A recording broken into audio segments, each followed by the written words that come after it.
Gentlemen, Ciccolini here may talk like an idiot and look like an idiot, but don't let that fool you. He really is an idiot. Cześć, witam Was. Moi drodzy, dzisiaj znowu o Andrzeju. Andrzeja wszyscy znają, kochają, szanują. No najlepszy prezydent Rzeczypospolitej w historii najjaśniejszej Rzeczypospolitej.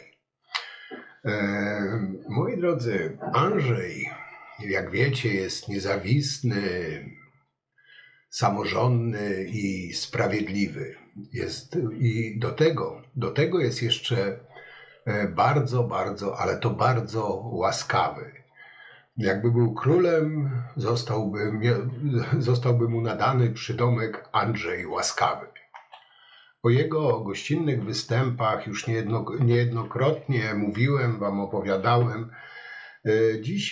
Dzisiaj chciałbym jego wypowiedzi, że tak powiem, z rodzimego podwórka, czyli wypowiedzi dla polskiej telewizji i może nie tylko wypowiedzi, ale jego tok myślenia. Tok myślenia, który normalnie myślącemu człowiekowi jest trudno pojąć. A dlaczego? No mam nadzieję, że dzisiaj wam to chociaż odrobinę naświetlę. Polska jest w komfortowej sytuacji, dlatego że prezydentem Polski jest przywódca światowy, pan prezydent Andrzej Duda. No nie wiem, czy wiecie, ale nasz wspaniały Andrzej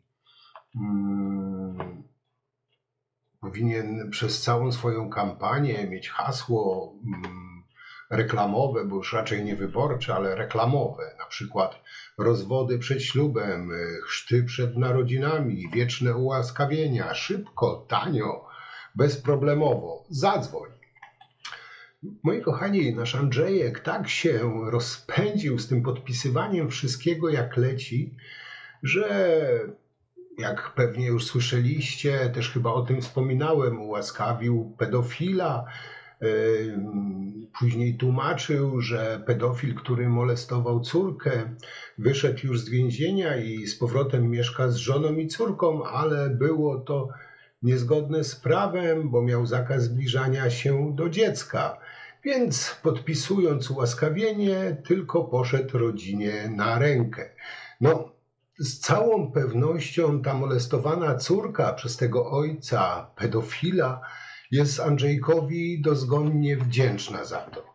No bo, moi drodzy, no cóż może być w rodzinie bardziej wspaniałego, doniosłego niż powrót ojca pedofila na łono rodziny. No córka z pewnością była w niebo wzięta. No i sami powiedzcie, czy Andrzej nie jest nazbyt łaskawy? Jak człowiek ma wykształcenie tak jak ja, to może też kopać doły. Trochę mała, ale innej nie mam.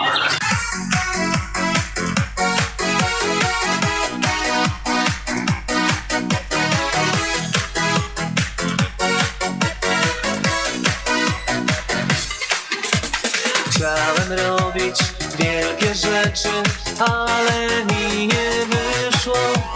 Dużo szmalu w tym straciłem i rzuciłem wszystko. A ja mam wiele ręce, ale dobrze nimi kręcę. Kręcę nimi w obie strony, bo się bardzo boję żony. A ja mam wiele ręce, ale dobrze nimi kręcę. Kręcę nimi w... Można by powiedzieć, policja ściga, sądy wsadzają do paki przestępców, dealerów, pedofilów, a Andrzej ich wypuszcza. Moi drodzy, nasz Andrzejek ułaskawił grubo ponad 90 przestępców, blisko 100 przestępców. Wśród nich byli m.in. i tu posłuchajcie, bo to jest ciekawe. 15 skazanych za rozboje, 14 skazanych za oszustwa, 7 skazanych za zniesławienie, 3 skazanych za dystrybucję narkotyków, w ramach zorganizowanych grup przestępczych. No w sumie już teraz 4 i o tym 4 zaraz powiem. 3 skazanych za znęcanie się nad rodziną. 1 skazanego za morderstwo i 1 skazanego za pedofilię. No powiedzcie, czy nasz Andrzej naprawdę nie jest łaskawy? Przecież no tak miłościwy człowiek. No same kryształy. No jakby nie patrzeć, same kryształy. No wszyscy tam siedzieli dosłownie za niewinność. Jakby nie liczyć, no nasz Andrzejek poza robieniem z siebie błazna i ośmieszaniem Polski w świecie, ułaskawił przed wyrokiem Wąsika i Kamińskiego, ułaskawił pedofila, gwałciciela, handlarza narkotykami, ułaskawił neonazistę. I jak też wiecie, w swoim pałacu, w pałacu Polaków, który zajmuje, ukrywał przestępców takich jak Kamiński i Wąsik. I nie wiem, co jeszcze musi się stać, żeby do pisowskiego elektoratu dotarło, kim ten człowiek jest. Ja jeszcze w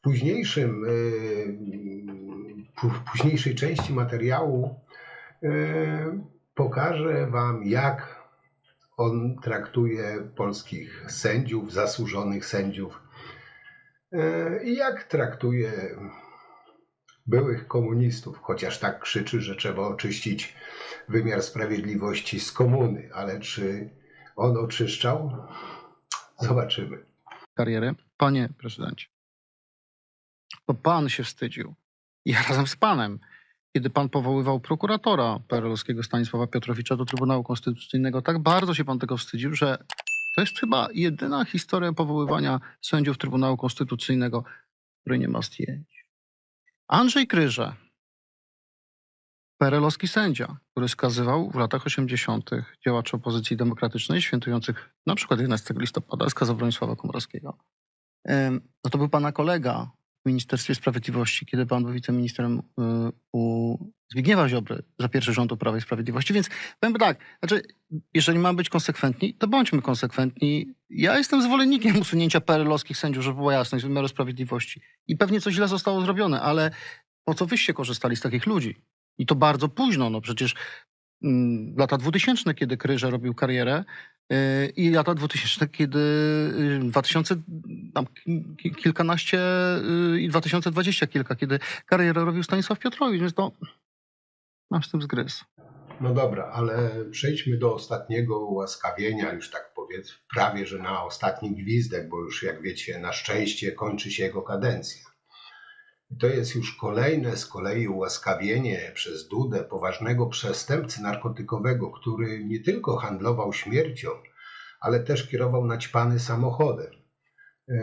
Może, nie wiem, któraś z organizacji wspomagających wychodzących z nałogu narkomanów i ich rodziny wzięłaby Dudę na szkolenie i uświadomiła, w jaki sposób dilerzy niszczą życie głównie młodych ludzi, ich najbliższych, otoczenia. No, do końca kadencji w sumie dużo i niedużo zostało, ale strach się bać, kogo on jeszcze na wolność wypuści. Tak jak wspomniałem, moi drodzy, Duda po raz kolejny skorzystał z prawa łaski wobec osoby skazanej za poważne przestępstwo narkotykowe. Jak wynika z uzasadnienia, Duda miał na uwadze m.in., uwaga, względy humanitarne. Szczególnie trudną sytuację rodzinną osoby skazanej. Ma skubaniec wymówki. To nie pierwszy raz, kiedy Duda podjął taką decyzję i wypuścił z więzienia osobę z takim wyrokiem. Duda znów skorzystał, tak jak wam powiedziałem, z prawa łaski. Problem w tym, że wypuścił z więzienia osobę skazaną za handel narkotykami. Co ciekawe, to już kolejna taka osoba, której zafundował wolność za sprzedawanie śmierci dzieciakom, młodzieży. No i tacy dilerzy właśnie mogą liczyć na pomoc ze strony Dudy. Polish president Andrzej Duda, who is sucking up to Trump. Duda. Duda. That's right. That's right. How long did they meet? Oh, all the Duda day? The Camptown ladies sing this song. Doo-dah, doo-dah. The Camptown racetrack 5 miles long. Oh, doo-dah day. I come down there with my hat caved in. Doo-dah, doo-dah. Także moi drodzy, dokładnie 20 listopada Duda zgodził się wypuścić na wolność osobę, która była skazana za 3 przestępstwa, a dokładnie wprowadzenie do obrotu znacznej ilości środków odurzających w celu osiągnięcia korzyści majątkowej, posiadanie substancji psychotropowych oraz prowadzenie pojazdu mechanicznego w stanie nieczeźwości. No, lepiej wybrać nie mógł. No, jeszcze raz powiem, Andrzej Łaskawca. Szczególnie tutaj interesuje ten pierwszy zarzut, czyli handel narkotykami. I tutaj dochodzimy, można powiedzieć, do sedna. Duda z jakichś dziwnych powodów bywa łaskawy dla dealerów. Łącznie, jak wspomniałem, uwolnił już 3 dealerów narkotykowych, które handlowali narkotykami nie jakimś tam detalem, ale hurtowo. Poprzednie ułaskawienie, jeden z poprzednich przypadków ułaskawienia tutaj znamy lepiej dzięki mediom. W 2022 roku Duda zgodził się na zawieszenie wykonywania kary na okres próbny z ustanowieniem kuratora. Brzmi skomplikowanie, ale w praktyce oznacza to wypuszczenie kogoś na wolność. Co zrobiło sprawczyni? To była kobieta, handlowała narkotykami, pewnie też trudne warunki, no rozumiecie sami. Pikanterii dodawał też wtedy fakt, że Duda skorzystał z tak zwanego trybu prezydenckiego, czyli sam zainicjował postępowanie, bo czasami na wniosek tam prokuratora czy kogoś innego może ułaskawić, a tutaj sam. Potem się zgodził na akt łaski, mimo tego, że negatywną opinię o skazanej wydała prokuratura i sąd. Ale wiecie, że w PiS-ie jest tak, że sąd sądem, prokuratura prokuraturą, ale sprawiedliwość musi być po ich stronie. Duda jest królem Polski, przynajmniej się za takiego uważa, więc ma gdzieś opinię sądu, prokuratury. Jak Duda powiedział, że ma zwolnić, to zwolnić, bo to jest Andrzej Łaskawy. Paweł Szopo został zatrzymany na Dominikanie i najpewniej zostanie deportowany do Polski. Pan żałuje, że chodził kiedyś w ubraniach tej firmy? Nie, no skąd, panie redaktorze? No, czym innym jest chodzenie, przepraszam, w ubraniach, a czym innym...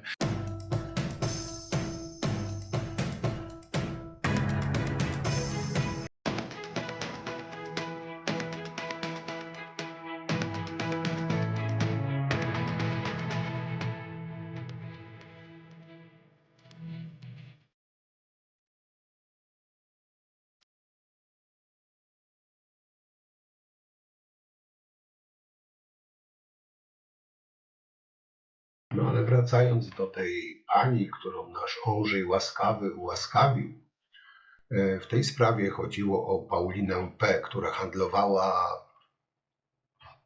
niczym wielkim, no, mefedronem, nie makaronem, mefedronem. Jak podawały media, była osobą, która potrzebowała resocjalizacji, gdyż już w 2010 roku była skazana za kradzież w sklepie. Dystrybuując dragi, współpracowała z bratem i partnerem. Ona sama sprzedała tego mefedronu 2 kilo. Dlaczego Duda zgodził się, by ją wypuścić? Miało chodzić o względy humanitarne i bardzo trudną sytuację rodzinną, czyli standard, nie? Tyle, że media przyjrzały się kobiecie i jej życie codzienne, dokładniej relacje w social mediach. Nie sugerowałoby jej szczególnie było ciężko, no ale wiecie, że u Andrzeja na wszystko są względy humanitarne i bardzo trudna sytuacja rodzinna. U tego pedofila, którego zwolnił i umożliwił temu zboczeńcowi z powrotem wrócić do domu, gdzie molestował swoją córkę, też była sytuacja rodzinna. Taki to już Andrzej. Powiem wam, że ja nawet szczerze mówiąc nie liczyłem na to, że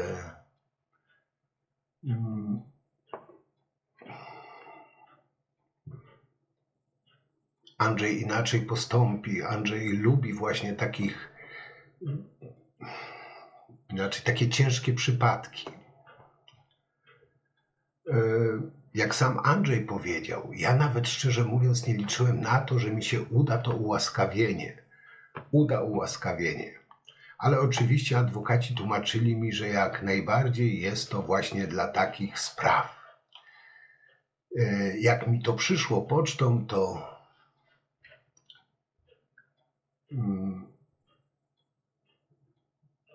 sprawdził, podpisał, bo jest łaskawy. Sama Paulina, jak powiedziała, że płakała ze szczęścia. I zastanawiam się, być może wy macie jakiś pomysł, ale skąd ta dziwna sympatia Dudy do dealerów, pedofili, przestępców? Trudna, powiem wam, odpowiedź na to pytanie, bo powiem wam szczerze, nie wiem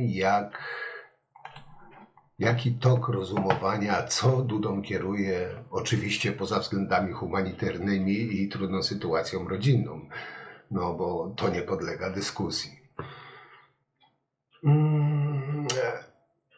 Wiecie co, pozostawię to pytanie bez odpowiedzi, bo naprawdę nie znam na to odpowiedzi, poza tym też nie jestem psychiatrą i ciężko mi wejść do głowy takiego człowieka i domyślać się albo odgadnąć, co nim kierowało. Tak naprawdę, co nim kierowało. No ale z drugiej strony, no nie ma co się dziwić, jak gość, który zajmuje najwyższy urząd w państwie, siedział po nocach na mediach społecznościowych i klikał z osobami o niku Seba sra do chleba czy ruchadło leśne. No, wiecie, no, stanowisko, powaga tego wymaga. Kiedyś pan stanie przed Trybunałem Stanu za to, że pan łamał konstytucję. Panie redaktorze, ja się prawem konstytucyjnym zajmowałem przez wiele lat. Proszę mi wierzyć, działam spokojnie, konsekwentnie, realizując swoje prezydenckie zadania. Nie boi się pan Trybunału Stanu? Nie boję się absolutnie żadnej odpowiedzialności, dlatego że realizowałem swoje zadania prezydenckie najlepiej jak umiałem, w sposób bardzo spokojny, konsekwentny i całkowicie zgodnie z polską konstytucją. Razem z większością parlamentarną, która była wybrana w demokratycznych wyborach i miała prawo razem z prezydentem dokonywać zmian w Polsce ustawodawczych i ich dokonywała zgodnie ze wszystkimi konstytucyjnymi regułami. Profesor Adam Strzembosz, pamiętam, powiedział coś takiego, że on nawet liczył panu, ile razy pan złamał konstytucję. Doliczył do 16 i potem przestał liczyć. Profesor Adam Strzembosz jest jednym z ludzi, którzy są odpowiedzialni za to, że w polskim wymiarze sprawiedliwości pozostali komunistyczni sędziowie splamieni przynależnością do PZPR, a niektórzy splamieni wydawaniem wyroków w stanie wojennym. Więc myślę, że jego wypowiadanie się przez niego w tych sprawach w tej chwili jest naprawdę co najmniej nie na miejscu. Panie prezydencie, Ale rozumiem, że już jest starszym panem. To To starszy człowiek ma większe doświadczenie, większą wiedzę. To chyba... Oj tak, doświadczenie ma wielkie. W podtrzymywaniu komuny Także moi drodzy, podsumowując, nasz Andrzejek łaskawy jest pierwszy do ułaskawiania pedofilii, handlarzy narkotykami, jakichś zwyrodnialców, ale żeby nie było, też jest pierwszy do krytyki. Krytyki, jakby nie patrzeć, zasłużonych osób. Jak wiecie, on tam często powtarza, że trzeba oczyścić z tego złogu komunistycznego wymiar sprawiedliwości. Ale jak też doskonale pamiętacie, nocą skrycie jak, nie wiem, przestępca mianował towarzysza Piotrowicza na sędziego Trybunału Konstytucyjnego. I mimo, że tradycją jest opublikowanie zdjęć z tych nominacji, tego oczywiście nie było.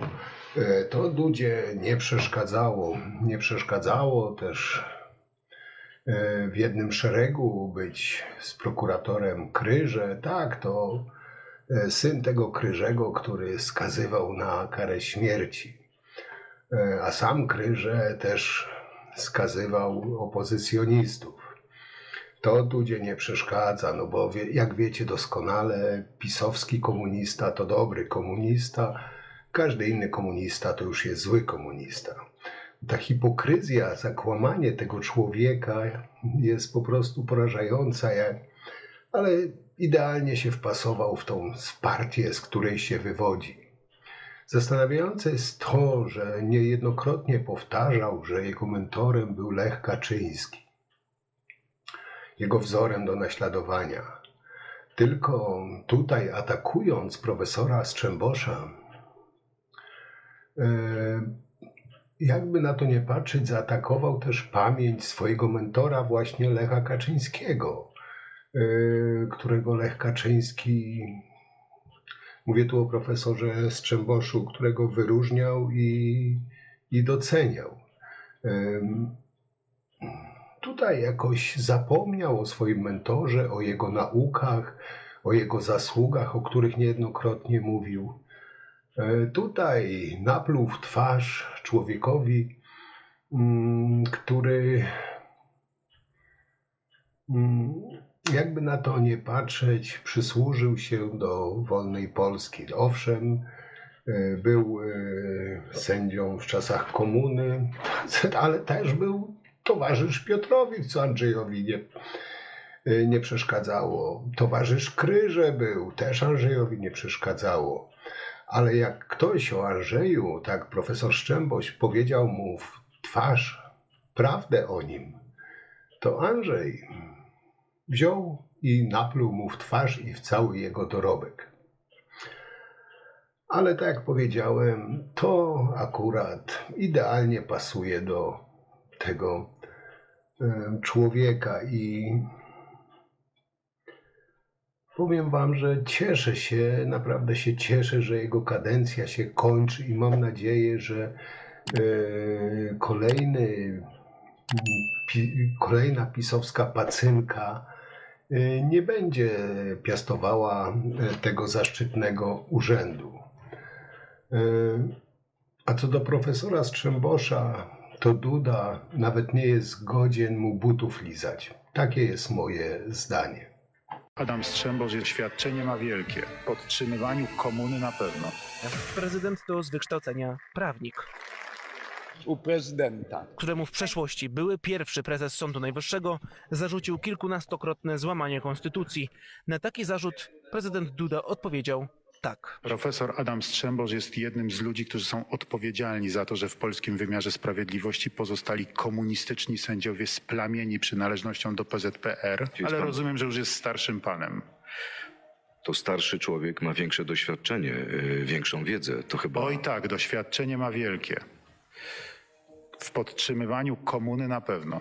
Te słowa dzisiaj kompromitują prezydenta. Pan profesor Strzembosz jest jednym z tych, dzięki którym zawdzięczamy to, że w 1989 roku. Od tego czasu mamy demokratyczne państwo prawne. Profesor Adam Strzembosz został odznaczony Krzyżem Wielkim Orderu Odrodzenia Polski w uznaniu za zasługi dla przemian demokratycznych w Polsce. To dorobek w naszej... Oznaczenie profesor Strzembosz odebrał z rąk prezydenta Lecha Kaczyńskiego. No okej, nie przedłużam, powiem tylko tak.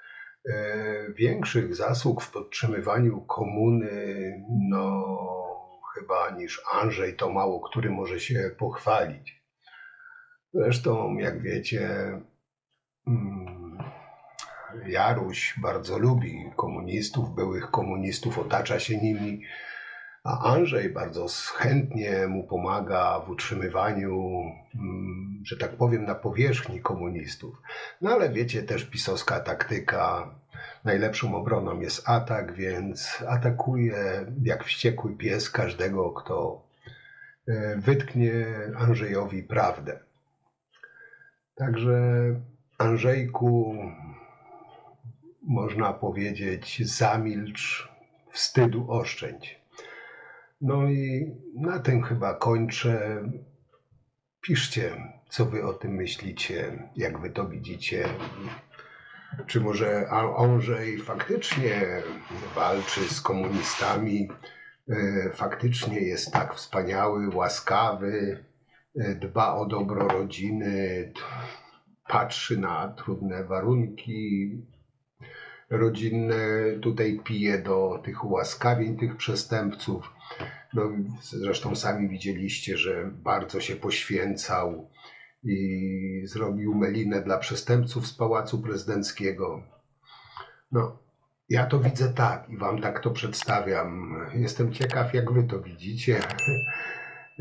Liczę na wasze komentarze, a dzisiaj już wam bardzo dziękuję i do zobaczenia przy następnym materiale. Cześć!